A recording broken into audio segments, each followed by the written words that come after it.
fine, Didi. How are you? I'm fine, thank you, Pastor. You look amazing. Thank you. You went through depression when you were younger. Yeah. What is depression?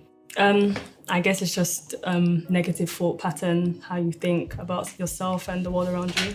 So what caused that for you? Or is it just what people make up to get through life? Or what caused it for you? Do you know the I think sources? some people may make it up, but I think for me, it was probably stemmed from my negative thought pattern and probably my upbringing, for example. What's your upbringing? Not having a father, my father leaving before I was born. So that probably left me with always feeling like maybe I wasn't good enough. That kind of thought. Really? So have you ever met your dad then? I've met my dad when I was younger, but in all honesty, if I see him now, I wouldn't know who he is. Wow. Yeah. But you seem to be turning out good. So you went to school, you studied psychology. So tell us your educational background. So I went to Royal Holloway University. I studied psychology, and then I went to do my master's at King's College London and studied mental health studies. Wow, that looks strong. So for a person coming from depression, what got you into all that? You've done masters from King's College. Why? How did you manage to get out of depression to now achieve that much? I think one thing I've always been intrigued about is people, the way people think, why people do what they do, and knowing that stems from your mind first of all. Yeah. So I wanted to go and study people and get into the minds of people.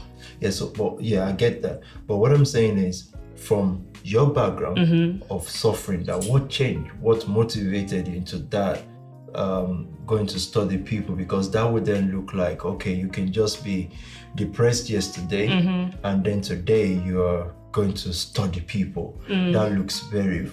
What changed? How did you come from depression to going to study that? I think, number one would definitely be mentorship. I think exposing myself to a different life, different thoughts, being adamant that I didn't want to live the way I thought I was going down the path of living. I wanted to change my life. So seeing that route as a way to expose me to different things and to help me get out of what I was currently in.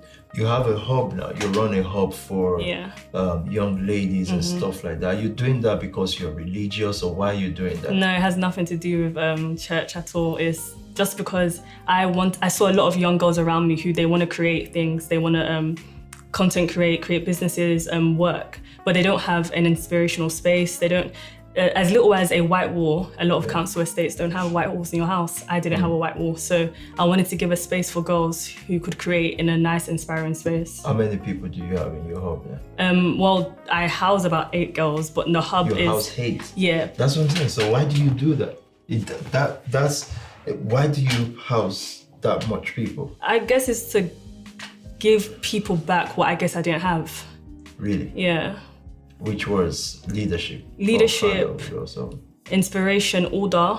I think I see a lot of girls that lack structure, order, and I know how important that is. So giving that to people that probably didn't grow up with it. How old are you, if I may ask? I'm 26. 26. So you've got your undergraduate degree, you've got your master's from King's College, you have a hub. So you house 8 people, but the hub, how many people? It sees a number of people coming through it. Okay, so it's a hub girls can. Is it just for girls? Right now it's just for girls, but the hope is that it can be for anyone. What do you see yourself doing in 3 to 7 years? What's gonna be the vision? Who are you gonna be in 3 to 7 years? I would hope to have a bigger space to accommodate more people. I'm also a poet, so I would hope to expand in that. Things like writing a poetry book. And I guess just speaking to a wide range of people, inspiring them and motivating them. Do you think you're a successful person? I think I am, yeah. Why? Because I think I've come from a difficult background, and up to now I've made something of myself compared to what I could have been at this age. Okay, so let's talk about that. So let's say nothing changed. Let's say what would life have been now if, let's say, you didn't come to the Nation family or you didn't meet mentorship and stuff like that? What would life have been? What would Indidi be? I would have had a normal 9 to 5, and there's nothing wrong with a 9 to 5, but I would have had a normal 9 to 5. But if it's not for you, then there's something exactly, wrong with yeah. A normal 9 to 5, and I always say I probably would have been in and out of having like depressive episodes. So I would have been that kind of person that on the outward life looks good, but constantly struggling What's your biggest, again, I'm being careful of using the word regret, pain? What do you look back and say, oh, I wish I knew this before, or things like that? Because unless if you're saying that you've always had it together, except for the depression. But if not, what's your biggest pain, or looking back now? I wish I had mentorship and leadership before I did.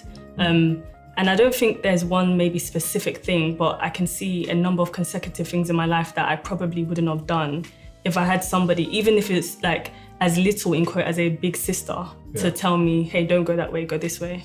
Wow, that's so. What's your biggest success so far? If you look at life, what are you gonna say? I'm so proud of myself with this. I'm so proud that I achieved this. I think the house. I think housing girls that are not blood, and being what I can be as a mother to them, and pouring my life into them, because they're what I have. You consider yourself a mother at 26? They would call me a mother, so. Isn't that quite ambitious or audacious? No, because a mother is like what you give off to people, your ability to nurture people. So if I can nurture at 26, I think I can be a mother. That's impressive. But yeah, you were saying about the, are you an ambitious person? Do you think you're overly ambitious? Overly ambitious? No, I just think that you should be able to aspire to achieve a lot. I've read one of your poems, or heard one of your poems, Children of the Millennium. What's that about? It's about, I guess, first-hand account and also witnessing a lot of things that I grew up surrounded by, things like teenage pregnancy, gang violence, and it's just a conversation about our generation, and I guess the pain that our generation feels. That's amazing. So there's someone watching now. Let's assume you grew up in inner city London. There's someone watching now who is you're 26 now, let's say she's 16. Don't know where to go in life, peer pressure and all that. What would you say to a 16-year-old, a 15, a 14, 13-year-old watching right now? I would say find leadership, not on social media. Find leadership in a place like The Nation, but... What is different from social media leadership and the one you're suggesting? Social media leadership is a lot of fake lives being portrayed rather than a real struggle, because leadership is not only about seeing somebody's successes and the joy, it's also about seeing pain and struggle and how they overcome that. So I would say go to find leadership that shows you the reality about life and guides you through that. Amazing.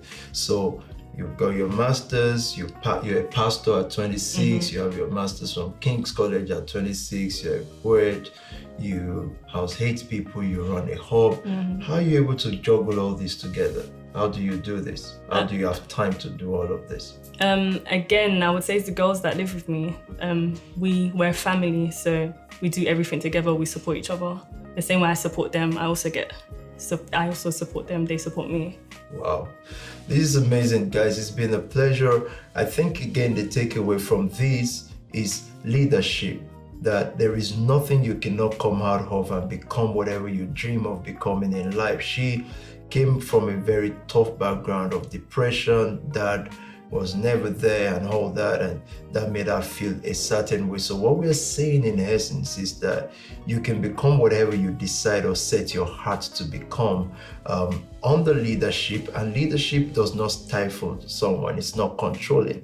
Leadership exposes you to what you're supposed to be in life and the possibilities all around us. And then, of course, the zenith of leadership is being able to impact other people's life, which is what she's doing. I think the hub is very mind-blowing. It's amazing. Well done for what you do. And I'll see you next time. Thank you so very much for watching. Myself and Pastor Ndidi. God bless you.